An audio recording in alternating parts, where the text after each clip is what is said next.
నమఃశంకరాయ వాగర్థావివ సంపృక్తౌ వాగర్థ ప్రతిపత్తయే జగతః పితరౌ వందే పార్వతీ పరమేశ్వరౌ ఆదిత్యాయ చ సోమాయ మంగళాయ బుధాయ చ గురుశుక్రశనిభ్యశ్చ రాహవే కేతవే నమః.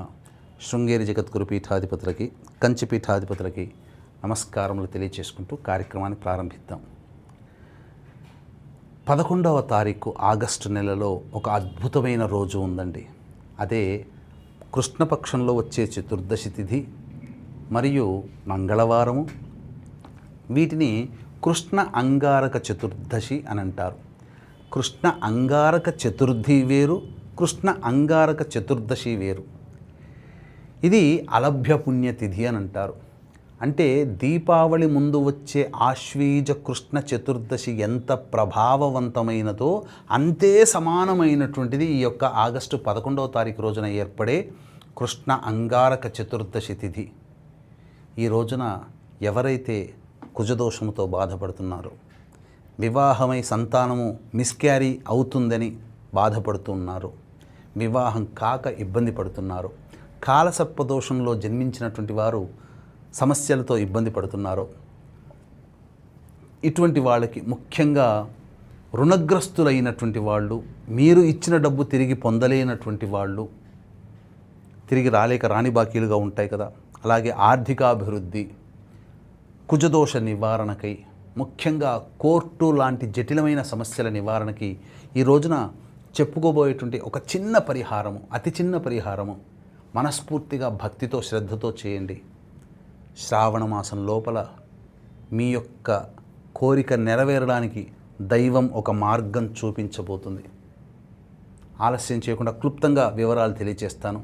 అయితే వీక్షించేటువంటి ప్రేక్షకుల్లో ఆగస్టు 12వ తారీఖు రోజున ఆశ్లేష నక్షత్రం కర్కాటక రాశిలో ప్రపంచవ్యాప్తంగా సంపూర్ణ సూర్యగ్రహణ ప్రభావం ఏర్పడుతుంది. దీని ప్రభావం మన భారతదేశంలో కనిపించదు. కనిపించని గ్రహణానికి ఎటువంటి ఆచారాలు నియమాలు పాటించాల్సిన అవసరము లేదు. అయినా ఈ యొక్క కర్కాటక రాశిలో ఏర్పడుతున్నటువంటి గ్రహణ ప్రభావం వలన మేష, మిథున, కర్కాటక, సింహ, తుల, వృశ్చిక, ధనస్సు, మకర, మీన రాశిలో జన్మించినటువంటి వారికి ఈ యొక్క గ్రహణ సంబంధమైనటువంటి దోష ప్రభావాలు అనేటువంటివి ఉంటాయి. ఈ దోష నివారణార్థమై కుక్కి సుబ్రహ్మణ్య క్షేత్రంలో ఈ యొక్క దోష నివారణార్థంతో పాటుగా కాలసర్పదోష నివారణ, వివాహ సమస్యలు, ఉద్యోగ సమస్యలు, దాంపత్య సమస్యలు, ఆర్థికపరమైన సమస్యలు, రాహుకేతు దోషాలు, మిస్క్యారీస్ అవుతున్నటువంటి వాళ్ళ కోసమై, అలాగే అనారోగ్య సమస్యలతో బాధపడుతున్నటువంటి వాళ్ళకి, కుజదోషముతో బాధపడుతున్నటువంటి వాళ్ళకి, ముఖ్యంగా శని వక్రీకరించినటువంటి కారణం చేత 12 రాశిలో జన్మించినటువంటి వారికి ప్రజెంట్ బాగోలేదండి. కాబట్టి శనిదోష నివారణ పూజలు, హోమాలు జరిపించి పూజ చేసిన కరుంగలి మాల ఇవ్వడం జరుగుతుంది. అవకాశం ఉన్నటువంటి వాళ్ళు 12వ తారీఖు రోజున కుక్కి సుబ్రహ్మణ్య క్షేత్రంలో జరిగే కార్యక్రమంలో రాత్రి 8 గంటల లోపల స్క్రీన్పై కనిపిస్తున్న నెంబర్కి కాంటాక్ట్ చేసి మీ గోత్రనామాదులు నమోదు చేసుకోవచ్చు. ఇక 11వ తారీఖు రోజున ఉదయాన్నే లేచి కాలకృత్యాదులన్నీ తీర్చుకొని చక్కగా ఆ యొక్క సుబ్రహ్మణ్య భుజంగ స్తోత్ర పారాయణం 11 సార్లు పఠించండి. తదనంతరం రుణ విమోచక అంగారక స్తోత్ర పారాయణాన్ని ఒక 27 సార్లు పఠించండి. లక్ష్మీ నృసింహ కరావలంబ స్తోత్రాన్ని 8 సార్లు పఠించండి. ఇంతకుముందు చెప్పిన సమస్యల్లో ఉన్నటువంటి వాళ్ళు ఈ యొక్క విధానాన్ని పాటించాలి. తదనంతరం శివాలయానికి చేరుకున్న తర్వాత నవగ్రహాల చుట్టూ శివాయ నమః అంటూ 27 ప్రదక్షిణలు చేసి సుబ్రహ్మణ్య స్వామికి ఆవు పాలు, ఆవు నెయ్యి, తేనె ఈ మూడిటితో అభిషేకము జరిపించి గళ్ళ ఉప్పు, మిరియాలు, చక్కెర ఈ 3 కచాపిచ్చిగా దంచి 1 టీ స్పూను స్వామి దగ్గర పెట్టిరండి. ఈ విధంగా చేసినట్లయితే సంపూర్ణముగా ఆ యొక్క సుబ్రహ్మణ్య స్వామి అనుగ్రహంతో ఇంతకుముందు మనం వివరించిన సమస్యలన్నీ కూడాను నివారణ అవుతాయి. ఇంకా జటిలమైన సమస్యలు ఉన్నాయి అనుకున్నటువంటి వాళ్ళు రావి చెట్టు కింద ప్రతిష్ఠించినటువంటి నాగుపాము అనగా నాగదేవత విగ్రహానికి ఆవు పాలతో అభిషేకము జరిపించి అన్నము, కుంకుమ కలిపినటువంటి 3 ముద్దలు నైవేద్యంగా పెట్టి తదనంతరం ఓం శం శరవణ భవాయ నమః లేదా మానసాదేవి నమః అంటూ 108 ప్రదక్షిణలు చేసి ఆ యొక్క 3 ముద్దల్లో కొద్దిగా అన్నం తీసుకొని వాటిని నైవేద్యంగా స్వీకరించి వెనక్కి తిరిగి చూడకుండా ఇంటికి వచ్చేయండి. దీని ప్రభావంలో జటిలమైన సమస్య ఏదైతే ఉంటుందో అది మీకు శ్రావణ మాసంలో కల్లా లైన్ క్లియర్ అవుతుంది.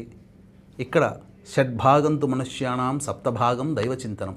కాబట్టి 6 భాగాలు మనం పనిచేయాలి. 7వ భాగం దైవం తప్పకుండా మనల్ని అనుగ్రహిస్తుంది, ఒక మార్గం చూపుతుంది. ఆ మార్గం గుండా మనం ప్రయాణం చేసి విజయకేతనం ఎదురయ్యవచ్చు. కాబట్టి ఈ యొక్క కృష్ణ అంగారక చతుర్దశి రోజున ఈ విధంగా పాటించండి. అంతేకాకుండా ఈ రోజున సంవత్సరం అంటే అంతకుముందు రోజు సంవత్సరం వరకు కూడా 1 సంవత్సరం పాటు చేసినటువంటి పాపములన్నీ తొలగిపోవాలి అనంటే ఈ రోజున ఉదయం పూట ఆ సంబంధించినటువంటి 8 ఒత్తులని ఒక ఒత్తిగా చేసి దక్షిణ దిక్కులో నువ్వుల నూనెతో దీపారాధన చేయండి.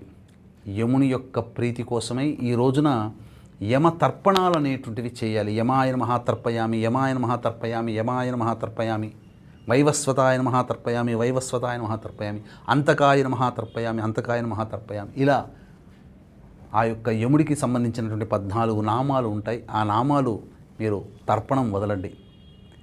తండ్రి ఉన్నవాళ్ళైతే ఈ బొటనవేలు గుండా నువ్వులు చేతిలో నీళ్లు తీసుకొని వదలాలి. తండ్రి లేనటువంటి వాళ్ళు చేతిలో నువ్వులు తీసుకొని ఈ విధంగా బొటనవేలు గుండా వదలాలి. తండ్రి ఉన్నటువంటి వాళ్ళు చేతిలో నువ్వులు నీళ్లు తీసుకొని ఈ విధంగా వదలాలి.